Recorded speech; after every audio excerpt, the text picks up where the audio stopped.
बहु प्रतीक्षार अंत घटी बीजेपीर विधायक दल बैठक में मुख्यमंत्री नाम बाजिछि मोहर। मोहन चरण माझी ओडिशार मुख्यमंत्री होइछन्ति। आसंता काली भुवनेश्वर जनता मैदान रे नुआ मुख्यमंत्री भावे शपथ नेबे मोहन चरण माझी। तेबे आज विधायक दल नेता चयन पाई बीजेपी दुई केंद्रीय पर्यवेक्षक राजनाथ सिंह और भूपेन्द्र यादव को दायित्व देइथिले।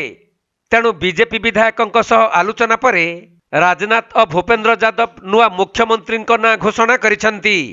आसंता काली भुवनेश्वर जनता मैदान रे नुआ मुख्यमंत्री और मंत्रिमंडल शपथ नेबाकु थिबा बेले एथिरे प्रधानमंत्री नरेंद्र मोदी, गृहमंत्री अमित शाह समेत बहु राज्यर मुख्यमंत्री और वीवीआईपी उपस्थित रहिबे।